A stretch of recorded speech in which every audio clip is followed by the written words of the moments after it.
Office থেকে বাসার সামনে এসে দেখি সাদিয়াকে একটা লোক গাড়িতে করে নামিয়ে দিয়ে গেল। লোকটাকে দেখে মনে হচ্ছে অনেক বড় লোক, হয়তো সাদিয়ার অফিসের বস হবে। সাদিয়া অফিসে জয়েন করছে আজ 5 দিন। আমিও একটা অফিসে কাজ করি, কিন্তু বেতন তেমন ভালো না, তাই সাদিয়া অফিসে চাকরি নিতে বাধ্য হয়েছে। আমার অফিসে কোনো পদ খালি নেই, তাই সাদিয়া অন্য অফিসে চাকরি নেয়। আমার থেকে সাদিয়ার বেতন ভালো। আমরা দুজন দুজনকে ভালোবেসে বিয়ে করেছি, কিন্তু আমার আর সাদিয়ার পরিবার মেনে নেয়নি, তাই দুজনে একটা বাসায় ভাড়া থাকি। আমার যে বেতন তা দিয়ে বাসা ভাড়া খাওয়া দাওয়া ঠিক মতো হয় না, তাই সাদিয়া অফিসে চাকরি নেয়। তো যাই হোক, আমি বাসার ভিতরে ঢুকে কলিং বেল চাপ দিলাম। সাদিয়া এসে দরজা খুলে দিল। কি ব্যাপার, আজকে তোমার এত দেরি হলো কেন আসতে? অফিসে একটু কাজ ছিল, তাই আসতে লেট হয়ে গেল। ঠিক আছে, তুমি ভেতরে এসে ফ্রেশ হয়ে নাও, আমি টেবিলে খাবার দিচ্ছি। আচ্ছা, লোকটা কে ছিল? তুমি কার কথা বলছো? তোমাকে যে বাসার সামনে নামিয়ে দিল। ও, তুমি বসের কথা বলছো? আসলে আমি অফিস শেষে রাস্তায় দাঁড়িয়েছিলাম রিক্সার জন্য, তারপর বস এসে আমাকে বলল গাড়িতে ওঠার জন্য, কিন্তু আমি উঠতে চাইনি। ওনার জোরাজুরিতে উঠতে বাধ্য হলাম, তারপর উনি আমাকে বাসার সামনে নামিয়ে দিয়ে গেল। উনি তোমাকে কেন বাসায় নামিয়ে দিয়ে গেল? আসলে এই 5 দিনে বস আমার কাজ দেখে অনেক খুশি হয়, তারপর থেকে উনি আমাকে অনেক ভালো জানে। ও ঠিক আছে, আমি ফ্রেশ হয়ে আসছি, তুমি খাবার রেডি করো। ঠিক আছে, যাও। আমি রুমে এসে ওয়াশরুমে ঢুকে ফ্রেশ হয়ে খাবার খেতে চলে গেলাম। দুজনে খাবার খেয়ে রুমে চলে আসলাম। তারপর সাদিয়া আমাকে জড়িয়ে ধরে শুয়ে পড়লো। দেখতে দেখতে আরো কিছুদিন চলে গেল। এখন সাদিয়া অনেক রাত করে বাসায় আসে, আর মোবাইলে দেখি কার সাথে যেন হেসে হেসে কথা বলে। এখন আমার ঠিক মতো খেয়াল রাখে না। একদিন অফিসের একটা কাজের জন্য অন্য একটা অফিসে যাচ্ছিলাম, হঠাৎ রাস্তার পাশে একটা পার্ক চোখে পড়লো। লোকটাকে দেখে চিনে ফেললাম, কিন্তু মেয়েটার চেহারা দেখতে পাচ্ছি না। আমি রিক্সা থেকে নেমে তাদের ওখানে গেলাম। আমি একটু দূরে দাঁড়িয়ে মেয়েটার চেহারা দেখতে গেলাম। তারপর ঠিকভাবে তাকিয়ে যাকে দেখলাম তার জন্য মোটেও প্রস্তুত ছিলাম না। ঠিকই ধরেছেন, সাদিয়া। তার মানে সাদিয়া অফিসের কাজ ফেলে রেখে তার বসের সাথে ঘুরে বেড়ায়। তার মানে সাদিয়া এখন আমার নেই। আমি আর দাঁড়িয়ে না থেকে রিক্সা নিয়ে যে কাজে বেরিয়েছি সেটা করে নিজের কর্মস্থলে চলে আসলাম। অফিস ছুটি হওয়ার পর একটা রিক্সা নিয়ে বাসায় চলে আসলাম। বাসায় এসে দেখি সাদিয়া এখনো বাসায় আসে নাই। আমি চাবি দিয়ে তালা খুলে ভিতরে ঢুকলাম। প্রায় 1 ঘন্টা পর বাহিরে গাড়ির হর্ন বাজলো। আমি জানালা দিয়ে বাইরে তাকিয়ে দেখি সাদিয়া তার বসের গাড়ি থেকে নামলো। সাদিয়ার হাতে দেখি অনেকগুলো শপিং ব্যাগ। বসকে বিদায় দিয়ে সে কলিং বেল চাপ দিল। আমি গিয়ে দরজা খুলে দিলাম। তুমি কখন আসলে? আগে বলো, তোমার হাতে এগুলো কি? আসলে বস আজকে আমাকে শপিং মলে নিয়ে গিয়ে এগুলো কিনে দিছে। আমি মানা করছি, তারপরেও উনি জোর করে কিনে দিছে। তাহলে তোমার হাতে এত দামি মোবাইল কোথা থেকে আসলো? তোমার হাতে তো এই মোবাইল ছিল না। এটাও আজকে উনি কিনে দিছে। আমার হাতের মোবাইলের যে অবস্থা তা দেখে বসের অনেক খারাপ লাগছে। ও, তা আজকে অফিসের সময় তুমি কোথায় ছিলে? কেন? আমি তো অফিসে ছিলাম। না, আসলে আজকে আমি তোমার অফিসের পাশ দিয়ে যাচ্ছিলাম। মনে করছি তোমার সাথে দেখা করব, পরে আর করি নাই, দেরি হয়ে যাচ্ছে তাই। আচ্ছা, তুমি কি আমাকে সন্দেহ করছো? আমি ঠিক তা বলিনি। সাদিয়া আর কোনো কথা না বলে রুমে চলে গেল। আমি ভাবতে লাগলাম, সাদিয়া এখন মিথ্যা কথা বলতে শুরু করেছে। যাকে এত বিশ্বাস করছিলাম সে এখন আমার সাথে মিথ্যা কথা বলে। রাতে দুজনে খাবার খেয়ে শুয়ে পড়লাম। হঠাৎ মাঝরাতে ঘুমটা ভেঙে গেল। পাশে দেখি সাদিয়া নেই, হয়তো ওয়াশরুমে গেছে। 30 মিনিট হয়ে গেল, সাদিয়া আসার কোনো খবর নেই। তাই আমি বিছানা থেকে উঠে ওয়াশরুমে গেলাম। দেখি সাদিয়া নেই। বেলকনি থেকে সাদিয়ার হাসা শব্দ আসছে, তাই দেখার জন্য বেলকনিতে গেলাম। গিয়ে দেখি সাদিয়া কার সাথে যেন হেসে হেসে কথা বলছে। তার মানে সাদিয়া তার বসের সাথে কথা বলছে। এমনভাবে কথা বলছে মনে হয় প্রেমিক প্রেমিকা কথা বলছে। আমি আর দাঁড়িয়ে না থেকে রুমে এসে শুয়ে পড়লাম। প্রায় 30 মিনিট পর সাদিয়া এসে শুয়ে পড়ল। তার মানে সাদিয়া তার বসের সাথে প্রেম করছে। না, আমাকে এটা সত্যিটা জানতে হবে। আসলে কি সাদিয়া তার বসের সাথে প্রেম করছে? সকালে ঘুম থেকে উঠে আমি তো অবাক হয়ে গেলাম। দেখি সাদিয়া বিছানায় নেই। আমি মনে করছি পাকঘরে আছে, কিন্তু আমার ধারণা ভুল। সাদিয়া পাকঘরেও নেই। আবার রুমে এসে দেখি সাদিয়ার ব্যাগ, মোবাইল কিছুই নেই। তার মানে সাদিয়া অফিসে চলে গেছে। কিন্তু এত সকালে তো সাদিয়ার অফিস নেই, তাহলে গেল কোথায়? আমি আমার অফিসের বসকে ফোন দিয়ে বললাম, আজকে আমি অফিসে যেতে পারবো না। আমার বস কিছু বলে নাই। আমি ফ্রেশ হয়ে বাসা থেকে বেরিয়ে সাদিয়ার অফিসে গেলাম। কোথায় যাচ্ছেন? আসলে আমি বসের সাথে দেখা করতে আসছি।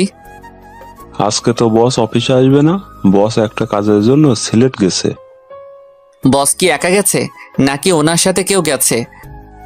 না, বস একা যায়নি, ওনার সাথে অফিসের কর্মচারী সাদিয়া ম্যাম গেছে।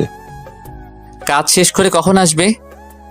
2-3 দিন লেগে যেতে পারে। ও, আমি আর কোনো কথা না বলে বাসায় চলে আসলাম। সাদিয়া আমাকে একটু বললো না, তার মানে সাদিয়ার টাকার কাছে বিক্রি হয়ে গেছে। আমি তো তার স্বামী, আমাকে বলার প্রয়োজন পর্যন্ত করলো না।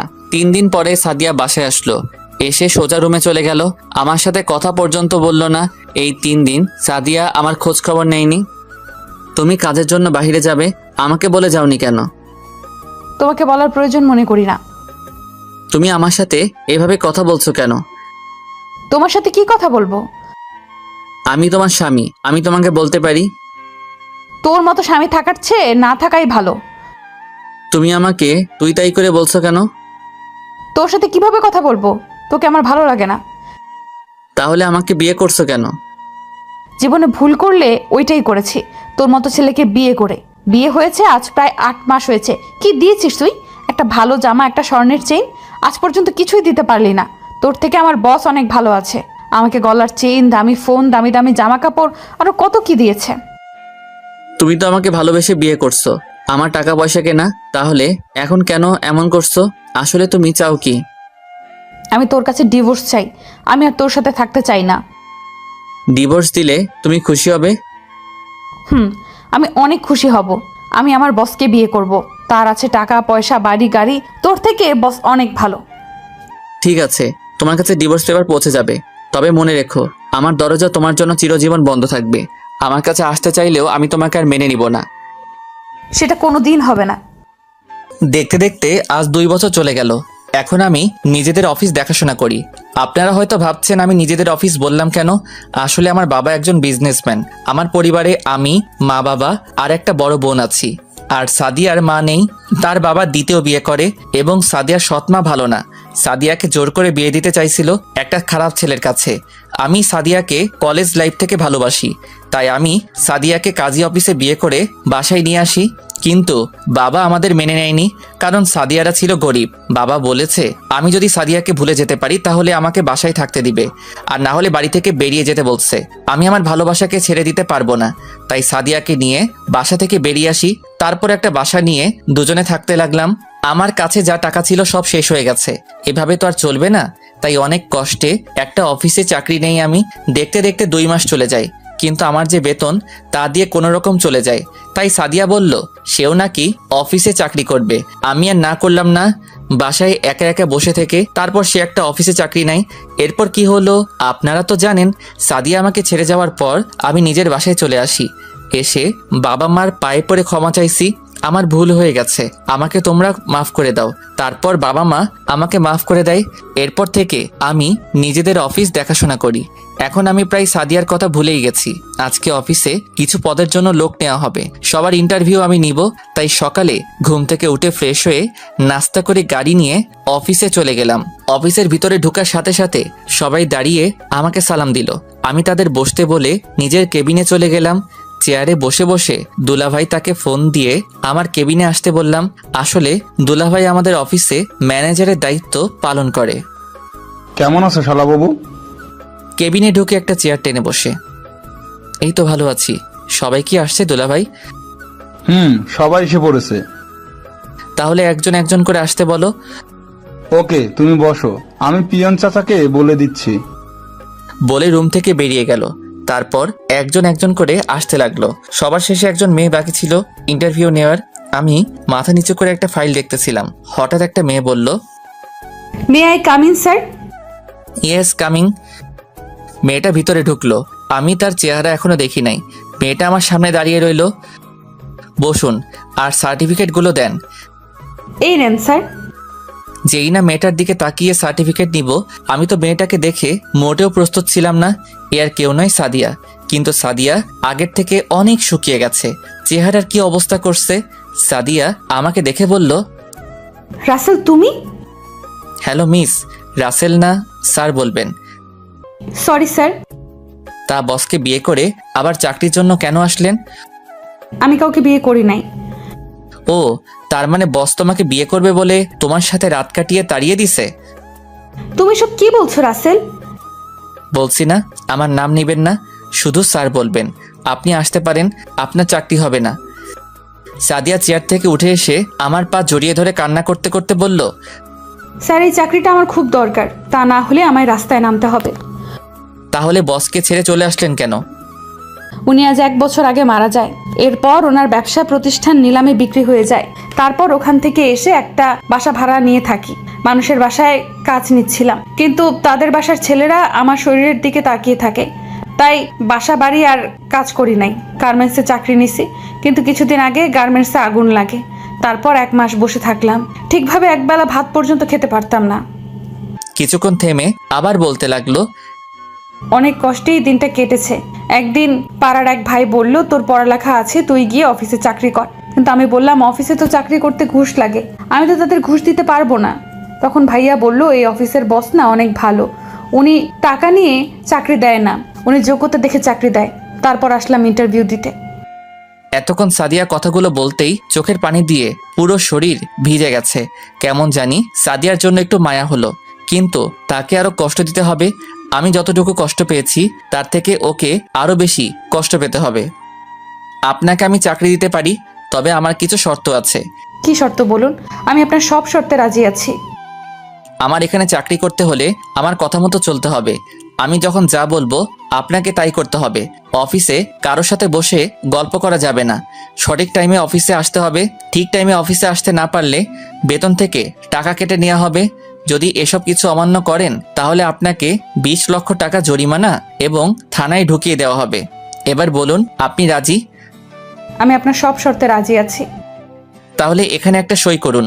বলা তো যায় না কোন সময় কথা ঘুরিয়ে নেন। তারপর সাদিয়া সই করে দিল। ঠিক আছে, আপনাকে বেতন দেওয়া হবে 20,000 টাকা করে।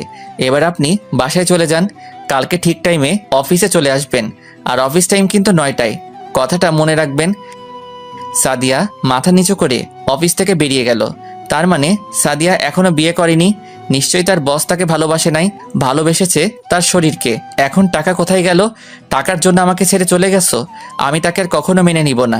যেই মেয়ে বিয়ের পরে স্বামীকে রেখে অন্য লোকের সাথে প্রেম ভালোবাসা করতে পারে, সেই মেয়েকে কখনো ভালোবাসা যায় না। হঠাৎ পিছন থেকে কে যেন জড়িয়ে ধরলো। আমি তাকিয়ে দেখি রিয়া। এই রিয়া, কি করছো? ছাড়ো, কেউ দেখে ফেলবে। এটা অফিস, কখন কে চলে আসে। তুমি আজকে সকালে আমাকে ফোন দাও নাই কেন? আসলে অফিসের কিছু পদের জন্য লোক নিয়েছিলাম, তাই তোমাকে ফোন দিতে পারি নাই। ঠিক আছে চলো, এখন তো দুপুর হয়ে গেছে, বাইরে গিয়ে দুজনে লাঞ্চ করব। ঠিক আছে চলো। তারপর দুজনে অফিস থেকে বাইরে এসে গাড়ি নিয়ে একটা রেস্টুরেন্টের সামনে গাড়ি থামালাম। গাড়ি থেকে নেমে দুজনে রেস্টুরেন্টে ঢুকলাম। দুজনে খাবার খেয়ে আবার অফিসে চলে আসলাম। রিয়া কিছুক্ষণ থেকে বাসায় চলে গেল। এবার আপনাদের বলি, রিয়া আমাকে ভালোবাসে, কিন্তু আমি তাকে ভালোবাসি না। সত্যি কথা বলতে কি, সাদিয়াকে আমি এখনো ভুলতে পারি নাই। তার জন্য প্রতিদিন রাতে কান্না করি। আজকে তাকে দেখে অনেক খুশি হয়েছি, কিন্তু আগের কথাগুলো মনে পড়তেই রাগ উঠে গেল। বাবা মা রিয়াকে পছন্দ করে রেখেছে আমার জন্য, আমি তো না করে দিছি, কিন্তু রিয়া পাগলামি শুরু করে দিছে। আমি যদি তাকে বিয়ে না করি তাহলে সে আত্মহত্যা করবে। তারপর রিয়াকে আমি বলছি তাকে আমি 6 মাস পরে বিয়ে করব। রিয়াও আমার কথায় রাজি হয়ে গেল, কিন্তু হুটহাট করে সবার সামনে জড়িয়ে ধরে। এটা আমার কাছে ভালো লাগে না। তো যাই হোক, অফিসের কাজ শেষ করে বাইরে এসে গাড়ি নিয়ে বাসায় যেতে লাগলাম। হঠাৎ রাস্তার পাশে চোখ পড়লো। দেখি সাদিয়া রাস্তার পাশে ভ্যান গাড়ি থেকে বাচ্চাদের জন্য জামা কাপড় কিনতে আসে। কিনা শেষ হলে হাঁটতে হাঁটতে কোথায় যেন যেতে লাগলো। আমি তাকে ফলো করে যেতে লাগলাম। যেতে যেতে দেখি সাদিয়া একটা বাসায় ঢুকে গেল। আমি গাড়িটা এক জায়গায় রেখে বাসার পিছন দিকে চলে গেলাম, কারণ বাসাটা ছিল একতলা। পিছন দিকে গিয়ে জানালা দিয়ে ভিতরে তাকিয়ে আমি মোটেও প্রস্তুত ছিলাম না। জানালা দিয়ে তাকিয়ে দেখি সাদিয়া একটা বাচ্চা ছেলেকে বুকের দুধ খাওয়াচ্ছে। তার মানে সাদিয়া অন্য একটা বিয়ে করছে, নাকি তার বসের সাথে অবৈধ সম্পর্ক করার পর বাচ্চা হয়েছে। হতেও পারে যে মেয়ে আমার সাথে মিথ্যা কথা বলতে পারে, সে মেয়ে এসব করবে না, তার কি প্রমাণ আছে? আমি আর না তাকিয়ে গাড়ি নিয়ে বাসায় চলে আসলাম। কলিং বেল চাপ দেওয়ার পর আম্মু এসে দরজা খুলে দিল। কিরে, এতক্ষণ কোথায় ছিলি? তোর দুলাভাই বললো তুই নাকি অনেকক্ষণ আগে অফিস থেকে বেরিয়েছিস। একটু বন্ধুদের সাথে দেখা করতে গেছি, অনেকদিন হলো তাদের সাথে আড্ডা দেই না, তাই গেলাম। ঠিক আছে, রুমে গিয়ে ফ্রেশ হয়ে আয়, আমি টেবিলে খাবার দিচ্ছি। ঠিক আছে আম্মু, বলে নিজের রুমে চলে আসলাম। এসে ফ্রেশ হয়ে সবার সাথে খাবার খেয়ে রুমে চলে আসলাম। পরের দিন সকালে ঘুম থেকে উঠে ফ্রেশ হয়ে নাস্তা করে গাড়ি নিয়ে অফিসে চলে গেলাম। অফিসের ভিতরে ঢুকে দেখি সাদিয়া চলে এসেছে। তাকে দেখে মনে হচ্ছে অনেক দৌড় দিয়ে অফিসে এসেছে, কারণ তার পুরো শরীর ঘামে ভিজে গেছে। আমি আমার কেবিনে আসার সময় সাদিয়াকে বললাম আমার কেবিনে আসার জন্য। কিছুক্ষণ পর সাদিয়া অনুমতি নিয়ে কেবিনে আসলো। মিস সাদিয়া, দাঁড়িয়ে কেন, বসুন। না স্যার, আমি এভাবেই ঠিক আছি। আমি বলছি না বসার জন্য? জি স্যার। তা বাচ্চার বাবা কি তোমার বস নাকি অন্য কেউ? আপনি জানলেন কিভাবে আমার বাচ্চার কথা? জেনেছি একভাবে, আমি যেটা বলছি সেটার উত্তর দেন। ওর বাবা নেই, আমার নিজের দোষে তার বাবা আমাকে ছেড়ে চলে যায়। কেন চলে যায় তা কি জানতে পারি? সেটা আমি বলতে পারবো না। আমি আর কোনো কথা না বলে দুলাভাইকে ফোন দিয়ে আমার কেবিনে আসতে বললাম। কিছুক্ষণ পর দুলাভাই আসলো। বলো শালাবাবু, কেন রেখেছো? দুলাভাই, মিস সাদিয়াকে তার কেবিনটা দেখিয়ে দেন। আর এই নিন মিস সাদিয়া, দুটো ফাইল। এগুলো আজকে অফিস ছুটি হওয়ার আগে রেডি করে দিবেন। কিন্তু শালল। কি হলো মিস সাদিয়া, আমার কথা আপনি শুনতে পান নাই? জি স্যার, শুনতে পেয়েছি। তাহলে বসে আছেন কেন? তাড়াতাড়ি করে রেডি করে দেন। দুলাভাই, তুমি মিস সাদিয়াকে তার কেবিনে নিয়ে যাও। ওকে শালাবাবু। তারপর সাদিয়াকে দুলাভাই সাথে করে নিয়ে গেল। হঠাৎ ফোনটা বেজে উঠল। তাকিয়ে দেখি রিয়া ফোন দিয়েছে। এই মেয়েটার জ্বালায় ও আর বাঁচলাম না। বলো। কি করে আমার জানটা? অফিসে বসে কাজ করছি। ঠিক আছে, তাহলে তুমি কাজ করো, লাঞ্চের টাইমে ফোন দিবে। ঠিক আছে, বাই। ওকে বাই জান, লাভ ইউ টু। বলে ফোন কেটে দিল। তারপর বসে বসে অফিসের কাজ করতে লাগলাম। আসলে আমি সাদিয়াকে যে 2টা ফাইল দিলাম, ওই 2টো ফাইল 2 দিন লাগবে রেডি করতে। দুলাভাই ফাইল দুটো দেখে কিছু বলতে যাবে, তার আগে আমি দুলাভাইয়ের কথা বন্ধ করে দিলাম। কাজ করতে করতে দুপুরের লাঞ্চের টাইম হয়ে গেছে, তাই ভাবছি বাহির থেকে খেয়ে আসবো। যেই ভাবা সেই কাজ। কেবিন থেকে বেরিয়ে সাদিয়ার দিকে তাকিয়ে আমি অবাক হলাম। দেখি সাদিয়া পুরো ঘেমে গেছে। অফিসে এসি চালু, তারপরও সে ঘেমে গেছে। অফিসের সবাই খাবার খেতে চলে গেছে, কিন্তু সাদিয়া এখনো বসে বসে কাজ করছে। আমি দাঁড়িয়ে না থেকে বাইরে এসে গাড়ি নিয়ে রেস্টুরেন্টে চলে গেলাম। খাবার খেয়ে অফিসে এসে দেখি সাদিয়া এখনো কাজ করতে আছে। চেহারা পুরো শুকিয়ে গেছে। আমি মনে মনে বলতে লাগলাম, এখন কেমন লাগছে মিস সাদিয়া? টাকার জন্য আমাকে ছেড়ে চলে গেছো, এখন সে টাকার জন্য আমার অফিসে চাকরি নিছো। কি ভুল ছিল আমার? কেন আমাকে ছেড়ে চলে গেছো? তো যাই হোক, আমি দাঁড়িয়ে না থেকে আমার কেবিনে ঢুকে তো অবাক হয়ে গেলাম। দেখি রিয়া আমার চেয়ারে বসে আছে। তুমি কখন আসলে? আমাকে তো বলেও আসো নাই। তোমাকে বলেছি না দুপুরে আমাকে ফোন দিতে, তুমি ফোন দাও নাই, তাই তোমাকে ফোন না দিয়ে আমি তোমার অফিসে চলে আসলাম। এসেছো, ভালো করছো। আগে বলো দুপুরে খাবার খেয়েছো? খাবার খেয়ে তারপর তোমার অফিসে আসলাম। তো এখন কি খাবে বলো, চা না কফি? আমি ওইসব কিছু খাবো না, আমি অন্য জিনিস খাবো। বলো কি খাবে, আমি বাহির থেকে এনে দিচ্ছি। আমি যে জিনিস খাবো ওইটা বাইরে যাওয়া লাগবে না, তোমার কাছে আছে। মানে আমার কাছে তো খাওয়ার মতো কিছু নেই। দাঁড়াও, আমি দেখাচ্ছি তোমার কাছে খাওয়ার কি জিনিস আছে। বলে চেয়ার থেকে উঠে আমার কাছে এসে যেই না আমার ঠোঁটে কিস করবে, তখন সাদিয়া দরজায় দাঁড়িয়ে বলল, স্যার আসতে পারি? আসুন। রিয়া আমাকে ছেড়ে দিয়ে রাগে গজগজ করতে লাগলো। স্যার, এই ফাইলটার এখানে কিছু বুঝতেছি না। না বুঝলে অফিসে কাজ করতে আসলেন কেন? আপনি আগে অফিসে চাকরি করছেন, তো এখন বুঝেন না কেন? আসলে এই জায়গাটার অনেক চেষ্টা করছি, কিন্তু মেলাতে পারি না।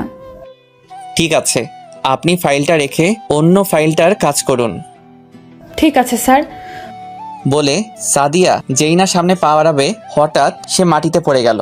আমি আর রিয়া তাকে ধরে সোফায় শুয়ে দিলাম। তারপর ডাক্তারকে ফোন দিলাম। কিছুক্ষণ পর ডাক্তার এসে সাদিয়াকে দেখতে লাগলো। দেখা শেষ হলে আমি ডাক্তারকে বললাম, ডাক্তার কি হয়েছে ওর? আসলে ঠিক মতন খাওয়া দাওয়া না করার কারণে মাথা ঘুরে পড়ে যায় আর বেশি চিন্তায় থাকে। নিয়মিত খাওয়া দাওয়া এবং শরীরের যত্ন নিলে সব ঠিক হয়ে যাবে। ঠিক আছে ডাক্তার, তো এখন কি করব? আমি কিছু ওষুধ লিখে দিচ্ছি, ওগুলো নিয়মিত খেলে ঠিক হয়ে যাবে।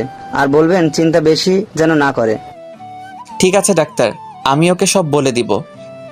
তাহলে আমি এখন আসি। বলে ডাক্তার চলে গেল। আমি পিয়নকে ডেকে বললাম 1 প্যাকেট বিরিয়ানি নিয়ে আসতে। আমার কারণে আজ ওর এই অবস্থা। কেন আমাকে ধোকা দিয়ে চলে গেল?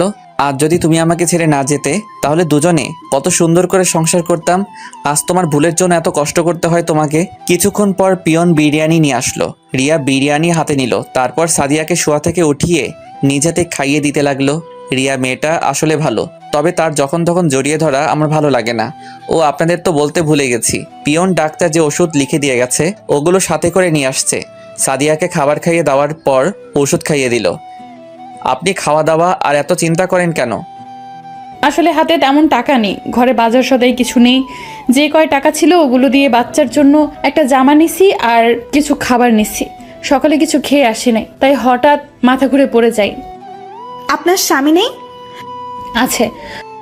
তাহলে স্বামী থাকতে আপনি অফিসে কাজ করেন কেন? আর আপনার কেমন স্বামী স্ত্রীকে অফিসে কাজ করতে পাঠায়? আসলে আমার স্বামী আমার সাথে থাকে না, আমার ভুলের জন্য ও আমায় ছেড়ে চলে গেছে।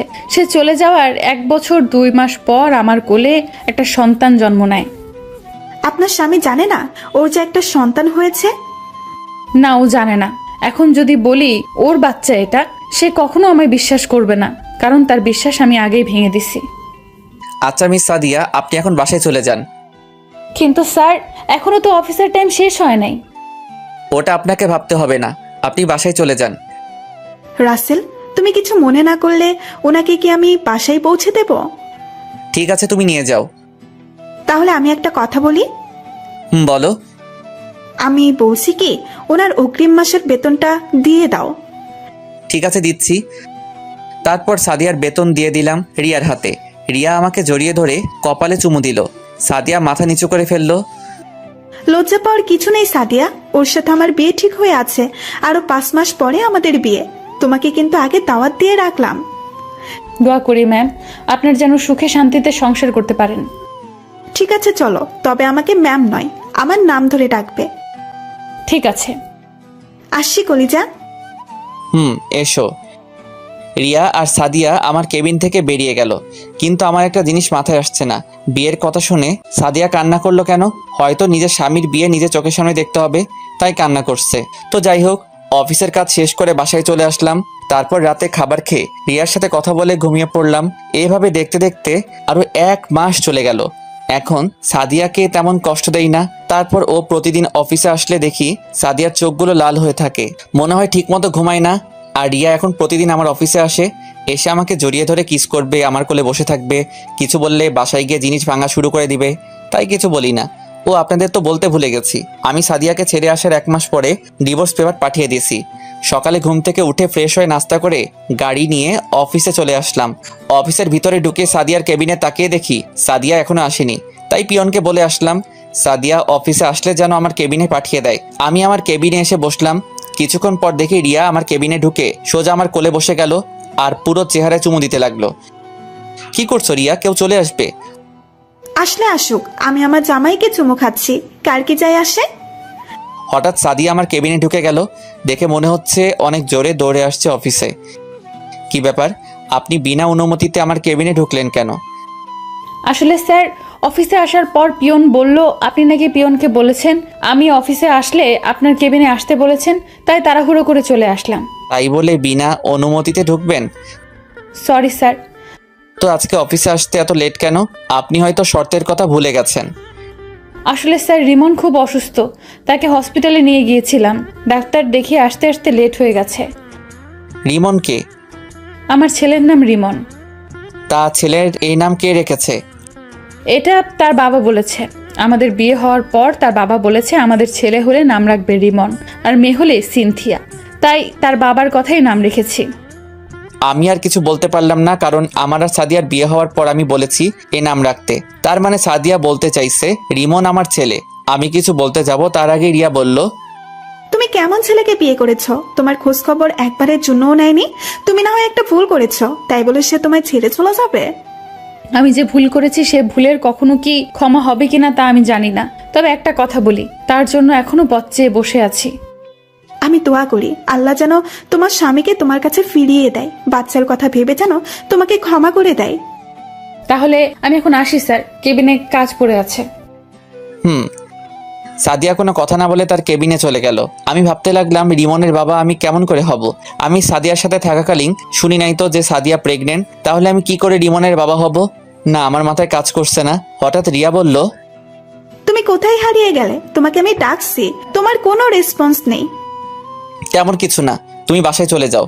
আমার হাতে কিছু কাজ আছে, কাজ শেষ করে তোমার সাথে ফোনে কথা বলবো। ঠিক আছে, বাই। রিয়া কেবিন থেকে বেরিয়ে চলে গেল। আমি বসে বসে কাজ করতে লাগলাম, কিন্তু কাজে মন বসাতে পারছি না। তাই অফিস থেকে বেরিয়ে এসে গাড়ি নিয়ে একটা পার্কে চলে আসলাম।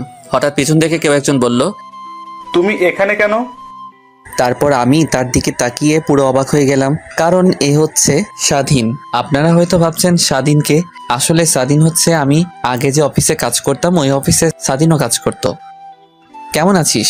তোকে অনেক দিন পরে দেখলাম। আমি ভালো আছি। তুই তো অফিস থেকে আসার পর আমার আর খবর নেস নাই। তুই কোথায় হারিয়ে গেলি? আসলে আমি অফিস থেকে চাকরি ছাড়ার পর নিজের বাড়ি চলে আসি, তারপর এখন বাবার ব্যবসা প্রতিষ্ঠান দেখাশোনা করি। তাই বলে কোনো যোগাযোগ রাখবি না? আসলে নিজের বাড়িতে আসার পর তেমন কারোর সাথে আর যোগাযোগ করা হয়নি। তা এখন কি করিস? এখন আরেকটা অফিসে চাকরি করি, তবে বেতন বেশি না। ভাবছি এই অফিসের চাকরিটা ছেড়ে দিয়ে আরেকটা অফিসে চাকরি নেব। তাহলে তুই আমাদের অফিসে জয়েন কর। ঠিক আছে, তোর নাম্বার দে, চাকরি ছাড়ার পর তোকে ফোন দিব। তারপর সাদিনকে নাম্বার দিয়ে একটা রেস্টুরেন্টে গিয়ে নাস্তা করে সাদিনকে বিদায় দিয়ে গাড়ি নিয়ে বাসায় চলে আসলাম। কলিং বেল চাপ দেওয়ার পর নাদিয়া দরজা খুলে দিল। আপু, কেমন আছিস? তুই কোন সময় আসলি? দুপুরে আসছি। শুনছি তুই নাকি আজকে অফিস থেকে তাড়াতাড়ি বেরিয়ে গেলি। তা কোথায় ছিলে এতক্ষণ? পুরনো একটা বন্ধুর সাথে ছিলাম, অনেকদিন পর দেখা হলো তাই। তা আমার বড়িটা কোথায়? আপুর মেয়ের কথা বলছি, তার মেয়ের নাম বিথি। আব্বু আম্মুর কাছে আছে, তুই রুমে গিয়ে ফ্রেশ হয়ে নে। ঠিক আছে বলে নিজের রুমে চলে আসলাম। এসে ফ্রেশ হয়ে নিচে গেলাম, তারপর বিথির সাথে কিছুক্ষণ দুষ্টুমি করলাম। রাতে সবাই মিলে খাবার খেতে লাগলাম। হঠাৎ আব্বু বলল, আমরা তোর বিয়ে শুক্রবার ঠিক করেছি। আমার তো বিয়ে করার কথা 6 মাস পরে, এখন মাত্র 2টা মাস গেছে। রিয়ার আব্বুর শরীর তেমন ভালো না, তাই রহমান সাহেব বলছে যত তাড়াতাড়ি সম্ভব বিয়েটা দিয়ে দিতে। আমরা সিদ্ধান্ত নিয়েছি আগামী শুক্রবার তোদের বিয়ে। আমাকে একটাবার জিজ্ঞেস করার প্রয়োজন ছিল না তোমাদের? এখানে জিজ্ঞেস করার কি আছে? বিয়ে তো আজকে না হয় একদিন করতেই হবে। তাহলে শুক্রবার বিয়ে হলে সমস্যা কোথায়? তোমরা আমার কথা বুঝতে পারছো না। আমাদের আর কিছু বুঝতে হবে না, আমরা যেটা বলছি সেটাই ফাইনাল। আমি আর খাবার না খেয়ে রুমে চলে আসলাম। আমাকে একটাবার জিজ্ঞেস করার প্রয়োজন করলো না, কিন্তু আমি তো এখনো সাদিয়াকে মন থেকে মুছে ফেলতে পারছি না। কি করব কিছুই মাথায় ঢুকছে না। হঠাৎ মোবাইল ফোনটা বেজে উঠল। মোবাইলের দিকে তাকিয়ে দেখি রিয়া ফোন দিয়েছে। ফোন ধরার পর রিয়া বলল, কি করে আমার জামাইটা? তুমি কি কিছু শুনেছো? শুনেছি, আগামী শুক্রবার আমাদের বিয়ে। আমি তো অনেক খুশি, তোমাকে সারা জীবনের জন্য পেতে যাচ্ছি। তোমাকে আমি কি বলেছিলাম? আমরা 6 মাস পর বিয়ে করব। আর এখন তুমি রাজি হলে কেন? বাবার শরীরটা তেমন ভালো নেই, কোন সময় কি হয়ে যায়, তাই বাবার ইচ্ছে আমার বিয়েটা যেন দিয়ে যেতে পারে। এখানে আমি আর না করি নাই। তুমি কি খুশি হও নাই? ঠিক তা না, আমি এত তাড়াতাড়ি বিয়ে করতে চাচ্ছি না। কোনোভাবেই কি বিয়েটা আটকানো যায় না? না, আমি আর তোমাকে ছেড়ে থাকতে পারছি না। এই বিয়ে আমি আটকাতে পারবো না। তাহলে আর কি করার? বলে ফোন কেটে দিয়ে ভাবতে লাগলাম, সাদিয়ার কথাগুলো ভাবতে লাগলাম। রিমন কি সত্যি আমার ছেলে নাকি অন্য কারো? সাদিয়ার চেহারা দেখে বোঝা যাচ্ছে সে মিথ্যা কথা বলছে না। আমি আর কিছু ভাবতে পারছি না। সকালে ঘুম থেকে উঠে ফ্রেশ হয়ে রেডি হয়ে নিচে নামলাম। দেখি সবাই টেবিলে আমার জন্য অপেক্ষা করছে। আমি কোনো কথা না বলে বেরিয়ে আসতেই আব্বু বলল, কোথায় যাচ্ছিস? অফিসে যাচ্ছি। নাস্তা করবি না? বাহির থেকে খেয়ে নিব। ঠিক আছে যাও, আর অফিসের সবাইকে বিয়ের দাওয়াত দিয়ে দিবে, আর অফিস 3 দিন বন্ধ দিয়ে দিবে। আর কোনো কথা না বলে বাহিরে এসে গাড়ি নিয়ে অফিসে যেতে লাগলাম। না জানি সাদিয়া আমার বিয়ের কথা শুনলে কি করবে। অনেক ভেবেছি, আর না, আমি রিয়াকে বিয়ে করব। সাদিয়া যদি টাকার জন্য আমাকে ছেড়ে অন্য কাউকে বিয়ে করতে পারে, তাহলে আমি কেন রিয়াকে বিয়ে করতে পারবো না? তারপর একটা রেস্টুরেন্টে ঢুকে নাস্তা করে অফিসে চলে গেলাম। সবাই আমাকে দেখে দাঁড়িয়ে গেল। সাদিয়ার দিকে তাকিয়ে দেখি আজকেও সাদিয়ার চোখ লাল হয়ে আছে। আমি তার থেকে চোখটা সরিয়ে নিজের কেবিনে চলে আসলাম। তারপর দুলাভাইকে ফোন দিয়ে বললাম সবাইকে হলরুমে নিয়ে যেতে। কিছুক্ষণ পর দুলাভাই আমার কেবিনে আসলো। শালাবাবু, সবাইকে হলরুমে নিয়ে গেলাম, এবার তুমি আসতে পারো। ঠিক আছে দুলাভাই, আপনি যান, আমি আসতেছি। দুলাভাই কেবিন থেকে বেরিয়ে গেল। আমি আর বসে না থেকে হলরুমে চলে আসলাম। তারপর সবার উদ্দেশ্যে বলতে লাগলাম, আপনারা হয়তো ভাবছেন আপনাদের সবাইকে কেন হলরুমে নিয়ে আসলাম। জি স্যার, বলুন কেন ডেকেছেন? আসলে আগামী শুক্রবার আমার বিয়ে, তাই বিয়ে উপলক্ষে 3 দিন অফিস বন্ধ থাকবে। আর সবাইকে আমার বিয়ের দাওয়াত রইল, সবাই আমাদের বাসায় চলে আসবেন। সবাই আমাকে অভিনন্দন জানালো। সাদিয়ার দিকে তাকিয়ে দেখি মাথা নিচু করে আছে, হয়তো কান্না করছে। সবাই বেরিয়ে গেল।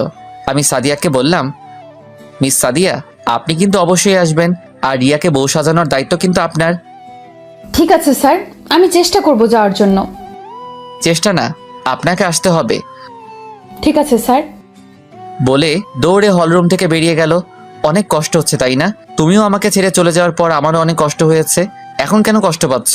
টাকাওয়ালা দেখে চলে গেছো, এখন সে টাকার জন্য নিজের স্বামীর অফিসে চাকরি করছো। তোমাকে তো আমি মন থেকে ভালোবেসেছি, তাহলে কেন আমাকে ছেড়ে চলে গেলে? হলরুম থেকে বেরিয়ে নিজের কেবিনে চলে গেলাম। আসার সময় দেখলাম সাদিয়া মাথা নিচু করে বসে আছে। দেখতে দেখতে একদিন চলে গেল। আজ আমার গায়ে হলুদ। মার্কেট থেকে কিছু কেনাকাটা করে বাসার ভিতরে ঢুকতেই দারোয়ান আমাকে ডাক দিল। আমি গাড়ি পার্কিং করে দারোয়ান চাচার কাছে আসলাম। কেন ডেকেছো চাচা? রাসেল বাবাজি, একটা মেয়ে এসে এই খামটা তোমাকে দিতে বললো। তুমি মেয়েটাকে চিনতে পেরেছো? নাম টাম কিছু জিজ্ঞাসা করছো? না বাবা, আমি এসব কিছু জিজ্ঞেস করতেই পারিনি, তার আগেই মেয়েটা চলে গেল। আচ্ছা ঠিক আছে, আমি রুমে গেলাম বলে বাসার ভিতরে চলে আসলাম। তখন আম্মু বলল, কিরে কোথায় গিয়েছিলি? আম্মু, কিছু মার্কেট করতে গিয়েছিলাম। ঠিক আছে, ফ্রেশ হয়ে রেডি হয়ে আয়, কখন মেহেদি লাগাবো? সবাই তোর জন্য বসে আছে।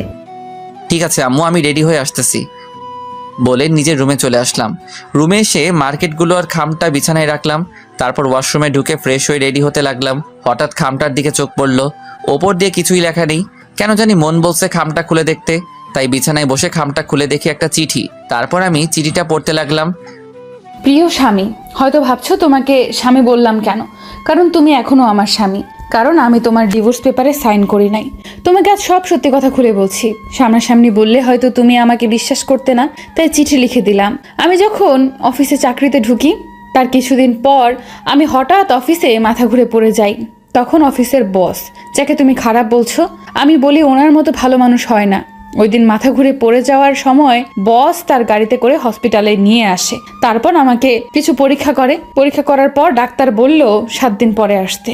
তখন বলতে পারবে আমার কি হয়েছে। ওই হসপিটাল থেকে বেরিয়ে বসের গাড়ি করে বাসায় আসার সময় একটা পার্কের পাশে রাস্তায় গাড়ি নষ্ট হয়ে যায়। তখন গাড়িটা ঠিক করতে দেয় রাস্তার পাশের ওয়ার্কশপে। তারপর বস আর আমি কিছুক্ষণ বসে থাকি পার্কের ভেতরে। গাড়ি ঠিক করার পর গাড়ি নিয়ে বস একটা শপিং মলে চলে যায়। তারপর জোর করে আমাকে মার্কেট করে দেয়, সাথে একটা মোবাইল। তুমি হয়তো ভাবছো বস এগুলো আমাকে কেন দিল। আসলে বস আমার কাজ দেখে এগুলো আমাকে দিয়েছে। তারপর 7 দিন পর যখন বস সহ হসপিটালে গিয়ে রিপোর্ট আনতে যাই, তখন ডাক্তার আমাকে কিছু বলছে না, শুধু মাথা নিচু করে আছে। তারপর জোরাজোরি করতে লাগলাম। তারপর ডাক্তার যেটা বলল সেটা শোনার জন্য মোটেও প্রস্তুত ছিলাম না। ডাক্তার বলল আমার মাথায় নাকি একটা টিউমার হয়েছে, আর টিউমারটা এমন জায়গায় হয়েছে এটা নাকি অপারেশন করতে পারবে না। আমি আর দুনিয়ার সামান্য দিনের অতিথি, আর আমি কখনো মা হতে পারবো না। এটা শুনে আমি অনেকটা ভেঙে পড়লাম। তারপর ডিসিশন নিলাম তোমার সাথে আমি খারাপ হয়ে যাব, তাই আমি তোমার খেয়াল রাখা ছেড়ে দিলাম। মাঝরাতে মোবাইল কানে নিয়ে এমনি হেসে হেসে কথা বলতাম, যাতে তুমি আমাকে সন্দেহ করো। সেদিন রাতে বস ফোন দিয়ে বলল সিলেটে নাকি বিদেশ থেকে ডাক্তার এসেছে, সকালে ভোরে ভোরে রওনা দিবে। একবার ওনাকে দেখাই, দেখি উনি কি বলে। আমি না করেছিলাম। তারপর ওনার জোরাজোরিতে সকালে ঘুম থেকে তোমাকে না বলেই বসের সাথে সিলেটে চলে গেলাম। সিলেটে গিয়ে বিদেশ থেকে আসার ডাক্তারের কাছে দেখালাম। উনি আমাকে দেখে বলল আমার অপারেশন করতে পারবে, তবে বাঁচার সম্ভাবনা 10%। তারপর বস বলল অপারেশন করবে। তারপর ডাক্তার 7 দিন পর যেতে বলল। এরপর ঢাকায় এসে তোমার সাথে ওই কথাগুলো বলি, আমি অপারেশন করলে আমি বাঁচবো না, তাই তুমি যেন আমাকে ভুল বুঝে চলে যাও এবং নতুন জীবন শুরু করো। এই কারণে তোমার কাছে আমি খারাপ হয়েছি। সত্যিটা বললে তুমি আমার জন্য চিন্তা করতে, আমি তা চাই না। এর কয়েকদিন পর আবার সিলেটে চলে গেলাম। আমার অপারেশন হইতে সব খরচ বস চালিয়েছে। সিলেটে যাওয়ার 5 দিন পর আমার অপারেশন করে। আল্লাহর রহমতে আমার 2 দিন পর জ্ঞান ফিরে আসে। সেদিন আমি বেঁচে যাই। আমার সুস্থ হতে প্রায় 2 মাস লেগে গেছে। তারপর ঢাকায় এসে তোমাকে অনেক খুঁজেছি, কিন্তু তোমাকে পাইনি।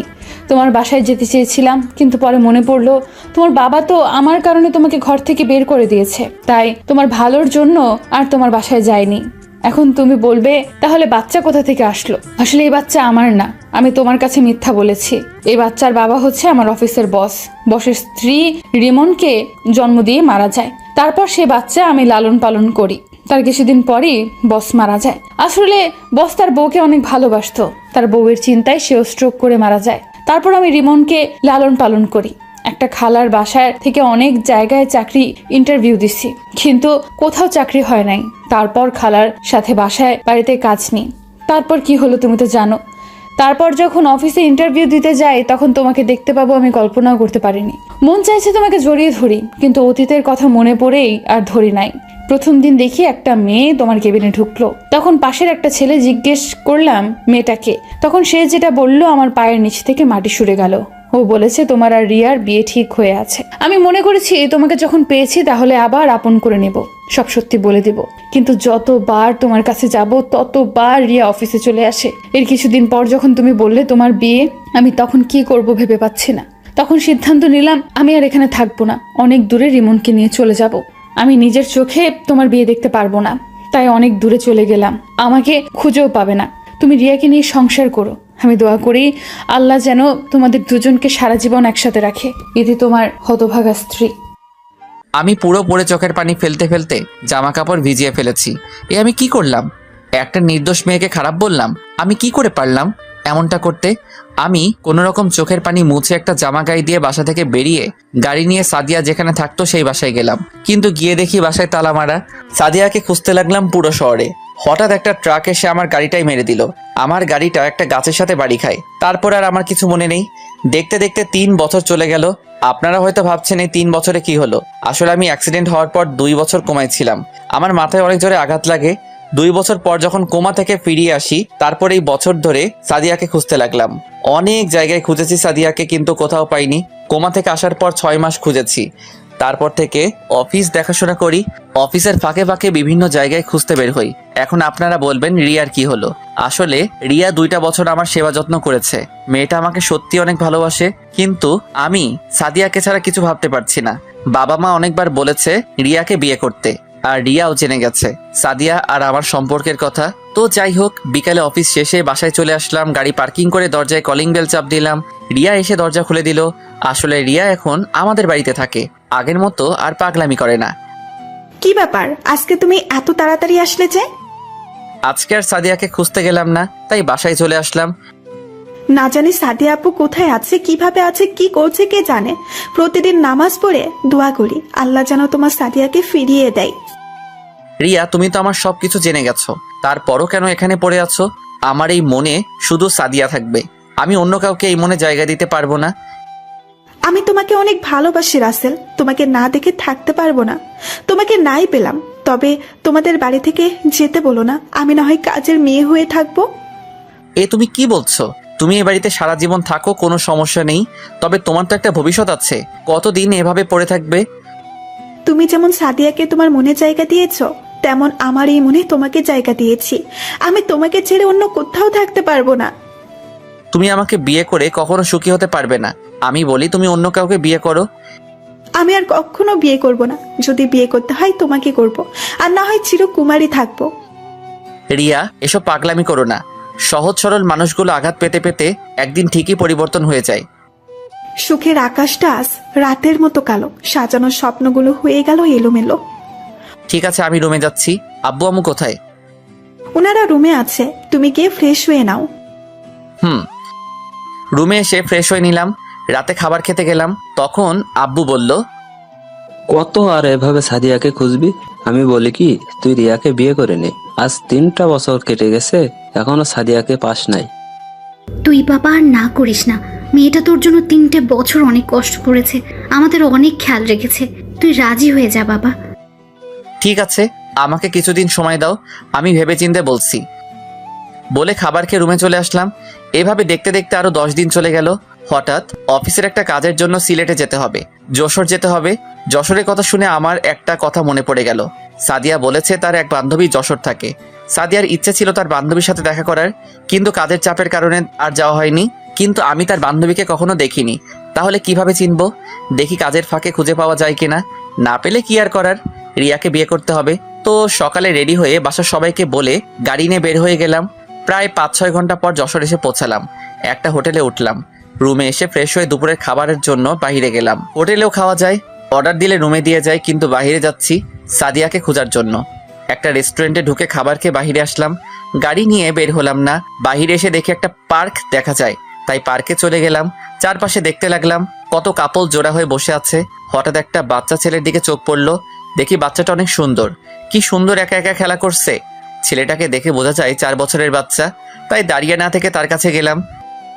তোমার নাম কি বাবু? আমি বাবু না, আমি কত বড় হয়ে গেছি। ওমা তাই? তা তোমার নাম কি?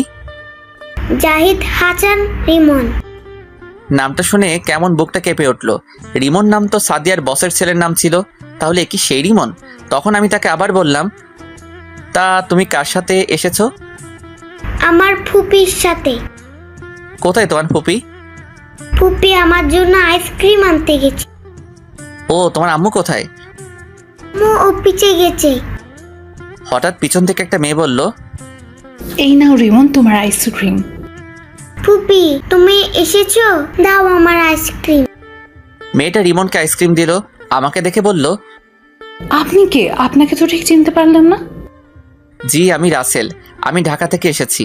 এখানে একটা অফিসে কিছু কাজ ছিল, তাই আসা আর কি।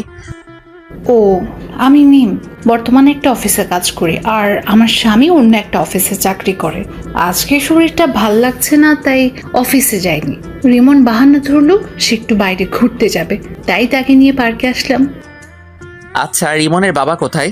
ও তো বলল ওর মা অফিসে চাকরি করে, তাহলে বাবা কোথায়? ওর বাবা থেকেও নেই।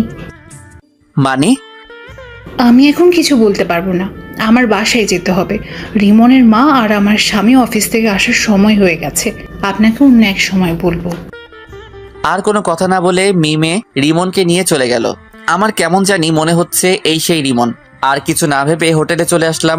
পরের দিন সকালে ঘুম থেকে উঠে ফ্রেশ হয়ে বাইরে এসে গাড়ি নিয়ে যে অফিসে কাজের জন্য আসলাম, সেই অফিসে চলে গেলাম। অফিসের ভিতরে ঢুকে পিয়নকে বললাম, বসের কেবিন কোনটা? পিয়ন আমাকে বসের কেবিন দেখিয়ে দিল। আমি বসের কেবিনের সামনে গিয়ে দাঁড়ালাম আর বললাম, আসতে পারি ভিতরে? আরে রাসেল সাহেব যে, আসুন। আমার কত বড় সৌভাগ্য, আপনার মতো একজন বিজনেসম্যানের সাথে কাজ করব। আপনি আমার থেকে বড়, সো আমাকে আপনি না করে তুমি করে বললে খুশি হব। ওকে ঠিক আছে, তা বলো চা না কফি কোনটা? চা হলে চলবে। তারপর তিনি পিয়নকে ডাক দিলেন, 2টা চা নিয়ে আসতে বললেন। কিছুক্ষণ পর পিয়ন চা দিয়ে গেল। দুজনে চা খেতে খেতে কাজের সম্বন্ধে কথা বললাম। সবকিছু ঠিক করে কেবিন বাইরে আসতেই ঠাস একটা মেয়ের সাথে ধাক্কা খেয়ে পড়ে গেলাম। আমি তাড়াতাড়ি উঠে গেলাম। মেয়েটাও উঠিয়ে শাড়ি ঠিক করতে লাগলো। এখনো মেয়েটার চেহারা দেখি নাই, কারণ মেকআপ পরে আছে। সরি, আমি খেয়াল করি নাই। মেয়েটা আমার দিকে তাকিয়ে আছে, চোখের দিকে তাকিয়ে দেখি চোখ দিয়ে পানি পড়ছে। আমার কেমন যেন চেনা চেনা লাগছে। আমি আবার বললাম, আপনি কান্না করছেন কেন? চোখে কি যেন পড়েছে। ওর কণ্ঠ কেমন যেন চেনা চেনা লাগছে। ও আচ্ছা, আপনি অফিসে মেকআপ পরে থাকেন সব সময়? আমার এই চেহারা শুধু আমার স্বামী ছাড়া আর কেউ দেখতে পারবে না। আপনার স্বামী কোথায়? আর আপনার নাম কি? আমার মিতু, আমার স্বামী আর একটা বিয়ে করছে, সে আমার সাথে থাকে না। আপনি? আমি রাসেল, একটা কাজের জন্য এই অফিসে আসা। আপনার বউ বাচ্চা তারা? আমার বউ আমার ভালোর জন্য আমাকে ছেড়ে চলে গেছে। তারপর আপনি বিয়ে করছেন না? আমার জীবনে সাদিয়া ছাড়া অন্য কেউ আসবে না। ওকে আজ 1 বছর ধরে খুঁজেছি, কিন্তু কোথাও পাইনি। আপনার বউ আপনাকে ছেড়ে গেছে আজ 1 বছর হয়েছে? না, আজ 3 বছর।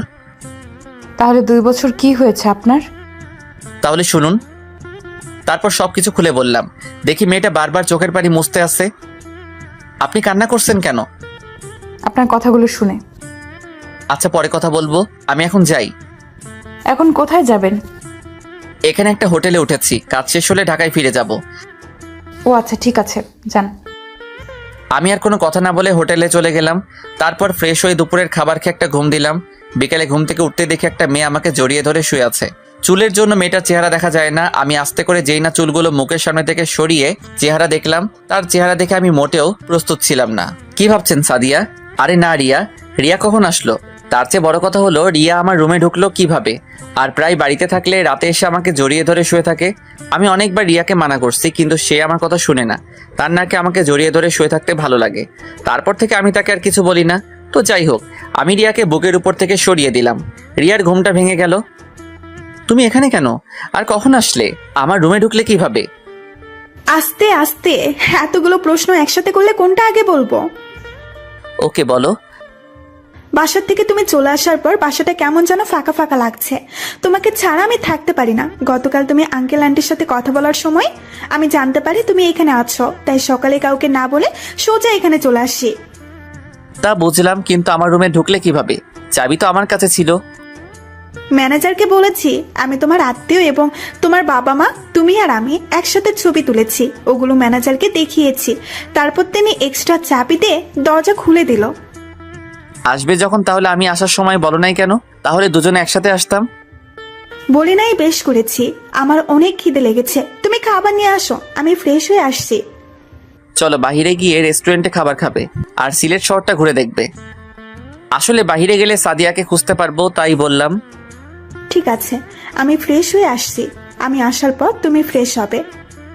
বলে রিয়া ওয়াশরুমে চলে গেল। কিছুক্ষণ পর রিয়া ফ্রেশ হয়ে বের হলো। তারপর আমি ঢুকে ফ্রেশ হয়ে এসে দুজনে হোটেল থেকে বেরিয়ে গাড়ি নিয়ে একটা রেস্টুরেন্টে চলে গেলাম। রেস্টুরেন্টে ঢুকে একটা টেবিলে চেয়ার টেনে বসলাম। রিয়া আমার পাশে একটা চেয়ার টেনে বসলো। রিয়া তার মতো করে অর্ডার দিল। কিছুক্ষণ পর ওয়েটার খাবার দিয়ে গেল। দুজনে খেতে লাগলাম। হঠাৎ একটা টেবিলে চোখ পড়লো। দেখি অফিসের সেই মেয়েটা আমার দিকে তাকিয়ে আছে। আপনারা হয়তো ভাবছেন আমি কি করে চিনলাম। আসলে মেয়েটা সেই অফিসের ড্রেস পরা অবস্থায় আছে, তাই চিনতে ভুল হয় নাই। রিয়া তুমি একটু বসো, আমি আসছি। কোথায় যাচ্ছ তুমি? এসে বলবো। বলে মেয়েটার কাছে চলে আসলাম। আমিও না খালি মেয়ে করছি। সকালে নাম বলছি, এখনই ভুলে গেছি। কি যেন নাম? ও মনে পড়ছে, মিতু। আমি মিতুর সামনে গিয়ে বললাম, আপনি এখানে কারোর জন্য অপেক্ষা করছেন নাকি? না, আসলে আমার এক বান্ধবী আসবে, তার জন্য অপেক্ষা করছি। আপনি এখানে? এখানে খাবার খাওয়ার জন্য এসেছি। সাথে আমার বাবার বন্ধুর মেয়ে রিয়া বাসা থেকে কাউকে না বলে এখানে চলে এসেছে, তাই তাকে সাথে করে নিয়ে আসলাম। সরি রে সাদিয়া, আসতে লেট হয়ে গেছে। না সমস্যা নেই বস। আপনি এখানে? আমি এখানে খাবার খাওয়ার জন্য এসেছি, কিন্তু ওনার নাম মিতু। আপনি তাকে সাদিয়া বললেন কেন? আসলে আমার আরেক নাম সাদিয়া, আমাকে সাদিয়া বলে ডাকে। ওনার সাথে গতকাল পার্কে দেখা হয়েছে, ওখান থেকে চিনি। ও আচ্ছা মিম, রিমন কোথায়? ওকে তো দেখছি না। আসলে ও বাসায় মিমের জামাইয়ের সাথে আছে। আর রিমনকে আপনি চিনেন কিভাবে? গতকাল মিমের সাথে ছিল। তোকে বলছি না রিমনকে নিয়ে বের হতে না? আমার কি দোষ? তোর ছেলে বলেছে আইসক্রিম খাবে, তাই নিয়ে এসেছে। তাহলে রিমন আপনার ছেলে? রিমন আমার ছেলে। তাহলে ওর বাবা কোথায়? আই মিন আপনার স্বামী কোথায়? আমার স্বামী নেই, ওর ভালোর জন্য ওকে ছেড়ে দিয়েছি। কেন? সেটা আমি বলতে পারবো না। ঠিক আছে, ভালো থাকবেন। মিম চল, দেরি হলে রিমন কান্না করবে। ঠিক আছে চল, আর আপনি ভালো থাকবেন। আপনার সাথে কথা বলে অনেক ভালো লেগেছে। আপনারাও ভালো থাকবেন। মিতু আর মিম রেস্টুরেন্ট থেকে বেরিয়ে গেল। আমার কেন জানি মনে হচ্ছে মিতু আমার কাছে কিছু লুকাচ্ছে। কে এই মিতু? আবার তার নাম সাদিয়াও বলল। আমি চিন্তায় পড়ে গেলাম, এই মিতু কি আমার সাদিয়া? আমি তার চেহারা দেখতে হবে। আপনারা হয়তো বলবেন আমি তার কণ্ঠ শুনে বুঝতে পারলাম না কেন। আসলে তার কণ্ঠ সাদিয়ার মতো লাগছে না, তাই চিনতে পারছি না। আর কোনো কিছু না ভেবে রিয়ার কাছে চলে গেলাম। ওরা কে? আর এতক্ষণ কি কথা বলছো? তেমন কোনো কথা বলি নাই। ওই মেয়েটার সাথে সকালে যে অফিসে কাজের জন্য আসছিলাম, ওখানে কথা হয়েছে, তাই জিজ্ঞেস করতে গেলাম এখানে কি করছো। ও আর কোনো কথা না বলে খাবার খেয়ে রেস্টুরেন্ট থেকে বেরিয়ে গাড়ি নিয়ে হোটেলে চলে আসলাম। পরের দিন শুক্রবার ছিল। সকালে ঘুম থেকে উঠে ফ্রেশ হয়ে বাহিরে চলে আসলাম হাঁটার জন্য। রিয়া এখনো ঘুমিয়ে আছে। আপনারা এখন বলবেন রাতে রিয়া কোথায় ঘুমাইছে? রিয়া আর আমি এক খাটে ঘুমিয়েছি, কিন্তু মাঝখানে কোলবালিশ দিয়ে। রিয়া রাতে কোলবালিশ সরিয়ে আমাকে জড়িয়ে ধরে শুয়েছিল। আমি তাকে বলছি আরেকটা রুম নেওয়ার জন্য, কিন্তু সে একা ঘুমাবে না। তো যাই হোক, হাঁটতে হাঁটতে হঠাৎ দেখি রিমন একটা বাসার সামনে বল নিয়ে খেলছে, তাই আমি তার কাছে গেলাম। রিমন আমাকে দেখে বলল, কেমন আছেন? আমি ভালো আছি, তুমি কেমন আছো? আমি ভালো আছি আঙ্কেল। তুমি এখানে একা একা খেলা করছো কেন? আর এটা কার বাসা? এটা আমাদের বাসা, আমরা এই বাসায় থাকি। তোমার আম্মু আর ফুপি কোথায়? তারা বাসার ভিতরেই আছে, চলুন আমার সাথে। আজকে যাব না, অন্য একদিন যাব। আমি কোনো কথা শুনবো না, আপনি আমার সাথে ভিতরেই যাবেন। রিমনের জোড়াজুড়িতে বাসার ভিতরে ঢুকলাম। রিমন আমাকে সোফায় বসিয়ে ভিতরে চলে গেল। আমি বাসার ভিতরে সবকিছু দেখতে লাগলাম। হঠাৎ কে যেন পিছন থেকে বলল, কে আপনি? আর বাসার ভেতরে কেন আসলেন? তারপর আমি তার দিকে তাকিয়ে যাকে দেখলাম তার জন্য মোটেও প্রস্তুত ছিলাম না। আমি দৌড়ে গিয়ে তাকে জড়িয়ে ধরলাম আর পুরো চেহারায় চুমু খেতে লাগলাম। আপনারা কি ভাবছেন সাদিয়া?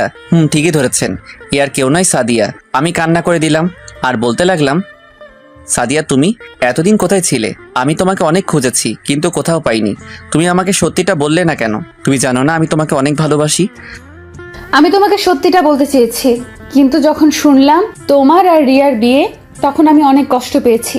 তারপর একটা চিঠি লিখে তোমাদের দারোয়ানের কাছে দিয়ে আমার বান্ধবী মিমের কাছে চলে আসলাম, আর এখানে এসে একটা অফিসে চাকরি নিছি। তাহলে তুমি আমার কাছে পরিচয় লুকিয়ে রেখেছো কেন? আমি মনে করছি তুমি আমাকে ভুলে গেছো, কিন্তু অফিসে তোমার কথা শুনে বুঝলাম তুমি আমাকে এখনো ভালোবাসো। তোমাকে জড়িয়ে ধরতে ইচ্ছে হয়েছে, কিন্তু অফিসে থাকার কারণে তাই আর জড়িয়ে ধরলাম না। আমি জানি রিয়া তোমাকে অনেক ভালোবাসে, তাই তোমার কাছ থেকে লুকিয়ে রয়েছি। তুমি ভাবলে কি করে তোমাকে ছাড়া আমি রিয়াকে ভালোবাসবো? আমার এই মনে শুধু সাদিয়া ছাড়া অন্য কেউ আসতে পারবে না। আম্মু, তুমি আঙ্কেলকে জড়িয়ে ধরেছো কেন? আমি সাদিয়াকে ছেড়ে রিমনকে কোলে নিয়ে কপালে চুমু দিয়ে বললাম, আমি তোমার আঙ্কেল না, আমি তোমার বাবা। আজ থেকে আমাকে বাবা বলে ডাকবে। কিন্তু আম্মু তো বললো আমার বাবা নেই। তোমার আম্মু মিথ্যা কথা বলেছে। তুমি এখান থেকে চলে যাও, তুমি রিয়াকে বিয়ে করো, দেখবে তুমি অনেক সুখী হবে। মেয়েটা তোমার জন্য অনেক কষ্ট করেছে। বউ থাকতে আমি অন্য কাউকে বিয়ে করব, এটা তুমি ভাবলে কি করে? আমি কাউকে বিয়ে করতে পারবো না। আমি তোমাকে নিয়ে আবার সংসার শুরু করব। কিন্তু তোমার বাবা মা আমাকে আর রিমনকে কখনো মেনে নেবে না। সেটা নিয়ে তোমাকে ভাবতে হবে না। আমি তোমাকে আর রিমনকে নিয়ে আজই বাসায় চলে যাব। কিন্তু আর কোনো কিন্তু নয়, যাও সবকিছু গুছিয়ে নিয়ে আসো। সাদিয়া আর কোনো কথা না বলে রুমে চলে গেল। তারপর সাদিয়া আর রিমনকে নিয়ে হোটেলে চলে আসলাম। মিম আর মিমের স্বামীকে ধন্যবাদ দিয়ে আসলাম, তাদের কাছ থেকে বিদায় নিয়ে আসলাম। রুমের সামনে এসে দরজা টোকা দিলাম। রিয়া এসে দরজা খুলে দিল। আমার সাথে সাদিয়া এবং রিমনকে দেখে অবাক হয়ে তাকিয়ে আছে। আরে সাদিয়া আপু না, এতদিন কোথায় ছিলে? তুমি জানো তোমাকে খুঁজতে গিয়ে রাসেলের কি হয়েছে? সবকিছু জানি, আর এখন পর্যন্ত বেঁচে আছে তোমার কারণে। তুমি যদি তার সেবা যত্ন না করতে, তাহলে রাসেল এত তাড়াতাড়ি সুস্থ হয়ে উঠতে পারতো না। আমি আমার কর্তব্য পালন করছি। বাইরে কেন, ভিতরে আসো। আর ওকে? ও আমার ছেলে রিমন। তুমি যাও, সবকিছু গুছিয়ে নাও, আমরা আজকে বাসায় চলে যাব। ঠিক আছে। বলে রিয়া সবকিছু গোছাতে লাগলো, কিন্তু রিয়ার চোখে পানি দেখতে পেলাম। হয়তো আমি সাদিয়াকে ফিরে পেয়েছি এই জন্য, নাকি অন্য কিছু, এখন এসব নিয়ে ভাবা যাবে না। তারপর সবাই গাড়িতে এসে বসলো। রিয়া পিছনের সিটে বসলো আর সাদিয়া আমার সাথে সামনের সিটে বসলো রিমনকে নিয়ে। 5-6 ঘন্টা পর ঢাকায় এসে পৌঁছে গেলাম। বাসার ভিতরে ঢুকে গাড়ি পার্কিং করে সবাই বেরিয়ে দরজার সামনে এসে দাঁড়িয়ে কলিং বেলটা চাপ দিলাম। সাদিয়া আর রিমন আমার পিছনে ছিল। আম্মু এসে দরজা খুলে দিল। আমাদের দেখে আম্মু বলল, কিরে তোরা হঠাৎ না বলে চলে আসলি যে? আম্মু, আমি আমার স্ত্রীকে খুঁজে পেয়েছি। কোথায় তোর স্ত্রী? আমি সামনের থেকে সরে গেলাম। সাদিয়া আম্মুকে সালাম করতে গেলে আম্মু তাকে জড়িয়ে ধরে আর কান্না করে দেয়। এতদিন কোথায় ছিলি মা? আমার ছেলেটা তোকে খুঁজতে কি কত যে কষ্ট পেয়েছে তুই কি জানিস? আমার ভুল হয়ে গেছে মা, আমি আর কখনো ওকে ছেড়ে যাব না। আমাকে তুমি ক্ষমা করে দাও। মায়ের কাছে ক্ষমা চাইতে হবে না, আমি তোকে অনেক আগেই মাফ করে দিয়েছি। আজ আমাদের জন্য এত কিছু হয়েছে, তখন তোদের যদি মেনে নিতাম তাহলে এই দিন দেখতে হতো না। তুই আমাকে ক্ষমা করে দিস মা।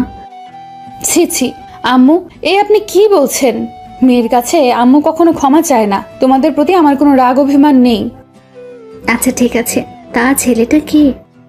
রিমনকে দেখে বলল, আম্মু ও আমাদের ছেলে রিমন। সাদিয়া আমার দিকে অবাক চোখে তাকিয়ে আছে। কি? আমার দাদু ভাইকে রেখে আমি এতক্ষণ তোদের সাথে কথা বলছি? দে দাদু ভাইকে আমার কোলে দে। আমি রিমনকে আম্মুর কোলে দিলাম। তারপর সবাই বাসার ভিতরে ঢুকলাম। আম্মু আব্বু কোথায়? তোর আব্বু রিয়ার বাবার সাথে কথা বলতে গেছে। কেন? তোর আর রিয়ার বিয়ের ব্যাপারে। কিন্তু তুই তো এখন সাদিয়াকে পেয়ে গেছিস, তাহলে তোর বাবাকে ফোন দিয়ে চলে আসতে বল। ফোন করতে হবে না, রিয়ার সাথে রাসেলের বিয়ে হবে।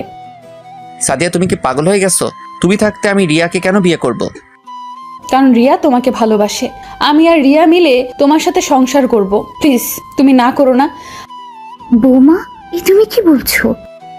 আমি ঠিকই বলছি আম্মু। রিয়া না থাকলে রাসেল এত তাড়াতাড়ি সুস্থ হয়ে উঠতো না। রিয়া সবসময় রাসেলের সাথে ছিল। আমি চাই দুজনে সব সময় রাসেলের সাথে থাকতে। কিন্তু তোমার শ্বশুর কি রাজি হবে? আমরা সবাই মিলে বললে রাজি হবে। প্লিজ আম্মু, তুমিও রাজি হয়ে যাও। ঠিক আছে, আমি রাজি। তোমার যা মন চাই করো। ঠিক আছে আম্মু। আর রিয়া, তুমি পারবে না আমার সাথে থেকে সংসার করতে? রিয়া কোনো কথা না বলে সাদিয়াকে জড়িয়ে ধরে কান্না করে দিল। আমি পারবো আপু। এই তো লক্ষ্মী মেয়ে। আরো কিছুক্ষণ কথা বলে আমি আর সাদিয়া নিজের রুমে চলে আসলাম। রিমনকে আম্মু সাথে করে নিয়ে গেল। তারপর ফ্রেশ হয়ে খাবার খেয়ে রুমে চলে আসলাম। সন্ধ্যায় আব্বু বাসায় আসলো। কিছুক্ষণ পর আম্মু এসে ডেকে গেছে। আমি আর সাদিয়া একসাথে নিচে আব্বুর সামনে গেলাম। সাদিয়া আব্বুর পা ধরে সালাম করলো। সাদিয়া মা, তুমি আমাকে ক্ষমা করে দিও। আমার জন্য আজ তোমাদের এই অবস্থা হয়েছে। এ কি বলছেন আব্বু? বাবা হয়ে কখনো মেয়ের কাছে ক্ষমা চাইতে হয় না। ঠিক আছে মা, কিন্তু তুমি তোমার শাশুড়িকে বলছো, এটা কি ঠিক হবে? বাইরের মানুষ কি বলবে? তাদের কথায় আমাদের কিচ্ছু আসে যায় না। আপনি সব কিছু ঠিক করেন। আমি রিয়াকে সাথে নিয়ে রাসেলের সাথে সংসার করতে রাজি আছি। ঠিক আছে মা, তাহলে আগামীকাল ছোট অনুষ্ঠান করে তোমাদের বিয়ে দিব। ঠিক আছে আব্বু, আপনি যা মনে করেন। দেখতে দেখতে আমাদের বিয়ে হয়ে গেল। রিয়ার পরিবার প্রথমে একটু অপ্রস্তুত ছিল, কিন্তু রিয়ার চোখের পানি দেখে আর না করতে পারে নাই। সাদিয়াকে আবার বিয়ে করলাম। দুই বউ রুমে বসে আছে। আমি রুমে ঢুকে দরজা লাগিয়েছিলাম। বাহ বাহ, দুই বউ খাটের উপর ঘোমটা দিয়ে বসে আছে। রিমন আব্বু আম্মুর সাথে ঘুমিয়ে পড়েছে। আমাকে দেখে দুই বউ খাট থেকে নেমে আমার পা ধরে সালাম করলো।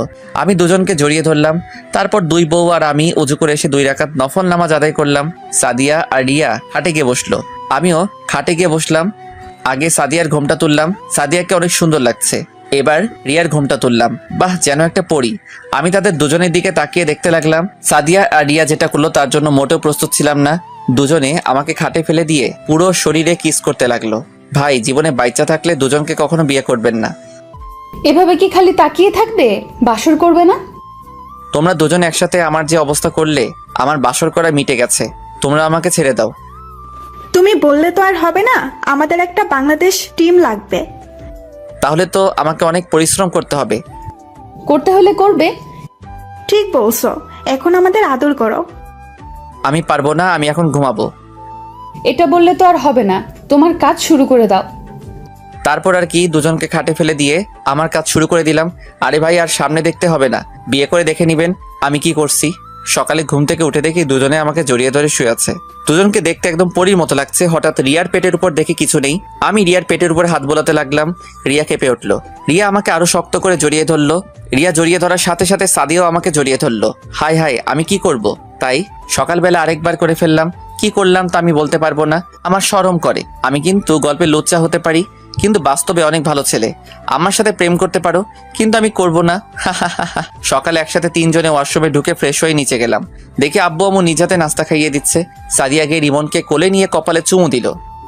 আম্মু, তুমি আমাকে রাতে তোমার কাছে নিলে না কেন? তুমি জানো না আমি তোমাকে ছাড়া ঘুমাইতে পারি না। তুমি তোমার দাদা দাদির রুমে ঘুমিয়ে গেছো, তাই তোমাকে আর নিয়ে যাইনি বাবা। ঠিক আছে, এখন থেকে আমাকে তোমার সাথে ঘুমাইতে নিয়ে যাবে। ঠিক আছে বাবা, এখন থেকে তুমি তোমার আম্মুর সাথে ঘুমাবে।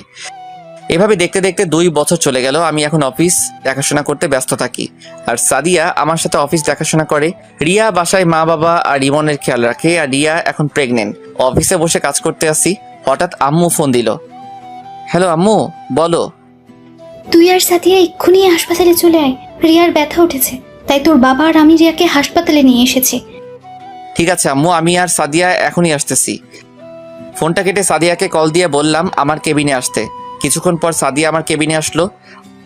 বলো, কেন ডেকেছো? আমাদের এখন হাসপাতালে যেতে হবে। কেন, কার কি হয়েছে? রিয়ার ব্যথা উঠেছে, তাকে নিয়ে আব্বু আম্মু হাসপাতালে নিয়ে গেছে। ঠিক আছে, চলো। তারপর দুলাভাইকে সব বুঝিয়ে দিয়ে আমি আর সাদিয়া অফিস থেকে বেরিয়ে গাড়ি নিয়ে হাসপাতালে চলে গেলাম। ভিতরে ঢুকে দেখি আম্মু আব্বু বাহিরে দাঁড়িয়ে আছে, আর সাথে রিবনও আছে। কি হয়েছে আম্মু, রিয়া কোথায়? ডাক্তার রিয়াকে ভেতরে নিয়ে গেছে, এখনো বের হয়নি ডাক্তার। কিন্তু রিয়া তো ডেলিভারি ডেট আরো দেরি আছে, এত তাড়াতাড়ি ব্যথা ওঠার কারণ কি? আসলে রিয়া সকালে সিঁড়ি দিয়ে নামতে গিয়ে পড়ে গেছে, পড়ে অনেক ব্যথা পাই, তাই আমি অ্যাম্বুলেন্স ফোন দিয়ে নিয়ে আসি, তারপর তাকে হাসপাতালে নিয়ে আসি। কিন্তু রিয়া উপর থেকে কেন নিচে নামতে গেল? তাকে দেখাশোনা করতে তো বাসায় লোক ছিল। সেটা তো আমি বলতে পারবো না। হঠাৎ ডাক্তার কেবিন থেকে বেরিয়ে আসলো। ডাক্তার, রিয়ার এখন কি অবস্থা?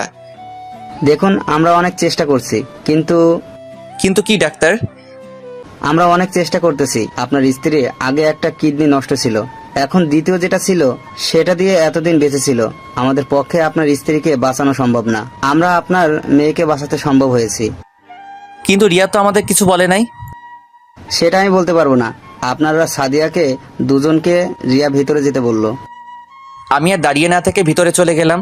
আমার সাথে সাদিয়াও ঢুকলো। ভিতরে ঢুকে দেখি রিয়া চোখ দুটো বন্ধ করে শুয়ে আছে। তার পাশে আমার মেয়েটা শুয়ে আছে আর কান্না করছে। সাদিয়া গিয়ে মেয়েটাকে কোলে নিল, তারপর সে কান্না করে বন্ধ করে দিল। আমি গিয়ে রিয়ার হাতে হাত ধরলাম। রিয়া চোখ খুলে দেখে আমি আর সাদিয়া। সাদিয়া দাঁড়িয়ে কান্না করে চোখের পানি দিয়ে পুরো জামা ভিজে ফেলছে। আব্বু আম্মু তো এ কথা শুনে নিচে বসে কান্না করা শুরু করে দিছে। আমার চোখ দিয়ে পানি পড়তে লাগলো। রিয়া হাতের ইশারায় সাদিয়াকে আমার পাশে আসতে বলল। সাদিয়া আমার পাশে আসার পর রিয়া বলল, তোমরা আমার উপর রাগ করে আছো তাই না? তুমি কেন আমাদের কাছে এ কথা লুকালে রিয়া? আমরা কি তোমাদের চিকিৎসা করাতে পারতাম না? আমি নিজেও বলতে পারবো না। আমার যে কিডনি নষ্ট হয়ে গেছে। একদিন হঠাৎ আমার কাছে কেমন খারাপ লাগছে, তাই কাউকে না বলে ডাক্তারের কাছে আসি। ডাক্তার আমাকে পরীক্ষা করে দেখে আমার একটা কিডনি নষ্ট হয়ে গেছে। তারপর আমি চিন্তা করলাম আমার তো আরেকটা কিডনি ভালো আছে, তাই নিয়ে জীবনটা কাটিয়ে নেব। কিন্তু হঠাৎ যে আমার এই কিডনিটা নষ্ট হয়ে যাবে আমি ভাবতে পারি নাই। তুমি আমাকে একটাবার বলতে।